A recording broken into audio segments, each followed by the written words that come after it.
It's the 3rd century BC, and the king of Syracuse is suspicious. He has commissioned a new gold crown, but upon receiving the crown from his goldsmith, the king believes the item has been adulterated with silver. He asks his great scientist Archimedes to verify the crown's purity. At first, Archimedes is well and truly stumped, but then, as he slips into his bathtub and sees the water level rise, he realizes that he can use displaced water to assess the crown's density, and, therefore, its gold content. Archimedes leaps from the tub and runs naked through the street shouting, "Eureka!" which roughly translates to, "I've got it!" While its authenticity is debated, the story of Archimedes and the gold crown is still one of the most famous tales of scientific discovery.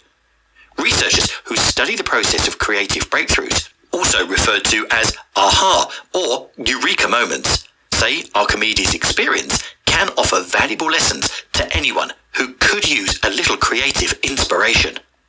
Eureka moments may seem unpredictable and unreplicable, but there are ways to coax these inspired ideas from their hiding places. One of the best is to take a break from thinking about the problem or dilemma. When you're completely stuck on a problem, setting it aside can lead to new ideas or even flashes of insight, says Mark Beeman, Chair of Psychology at Northwestern University and author of The Eureka Factor, a book that examines how the human brain tackles tricky problems and comes up with creative solutions. Beeman says so-called eureka moments may seem unpredictable and unreplicable, but there are ways to coax these inspired ideas from their hiding places. One of the best is to take a break from thinking about a problem or dilemma. When you step away from a problem, meaning you focus your attention on something else, what happens is something people call incubation, he says. There are several theories for what's going on during this incubation period, all of which may be true. The first is that if you initially approach a problem the wrong way, the more you stick with it or focus in on it, the more you're actually suppressing other ideas, Beeman explains. Basically, your mind gets stuck in a rut. Setting the problem aside for a while helps free your brain to explore new roads. The second idea, Beeman says, is that when you take a break, you might get a hint from your environment. Archimedes and his bathtub is a good example. Seeing the water level rise triggered his epiphany. The third idea, which everybody believes but is hard to prove, is that there's some kind of process in the mind where you're still occasionally mulling the problem at an unconscious level, and in doing so, you come up with the solution, Beeman says. The human brain seems to be capable of both direct and indirect attention. And when it's stuck on a problem, indirect attention, which may even persist to some extent during sleep, can yield novel insights.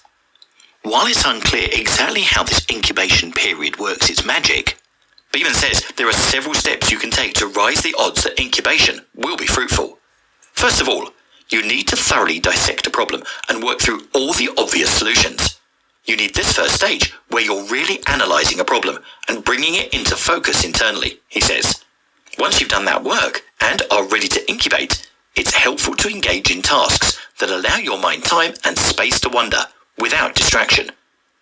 A 2019 study titled "When the Muses Strike" found that among physicists and writers, creative insights often arrived while they exercised, showered, gardened, or engaged in other predominantly physical activities that gave their minds the freedom to roam.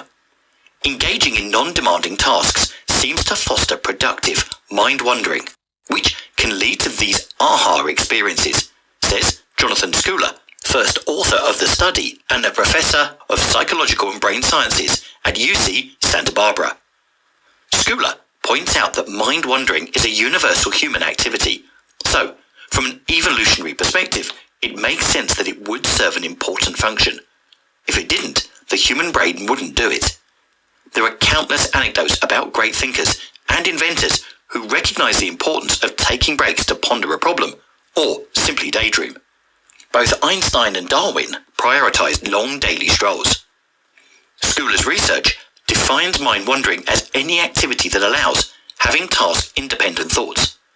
Beeman says activities that are too demanding of our brain or attention, checking email, reading the news, watching TV, listening to podcasts, texting a friend, etc., tend to stifle the kind of background thinking, or mind-wandering, that leads to creative inspiration. On the other hand, a positive mood seems to be helpful. Anger, anxiety, and other negative emotions breed rumination, or problem fixation, which can suppress the kind of mind-wandering that produces creative insights, he says. There's evidence that spending just 5 minutes outdoors and in nature is enough to boost a person's mood. Taking a quiet walk through a park or the woods may be just the type of pleasant, mildly diverting activity that both improves your mood and stimulates helpful mind-wandering. Schooler says doing the dishes or other household chores could also help a person hit the mind-wandering sweet spot. But try not to do it with an agenda.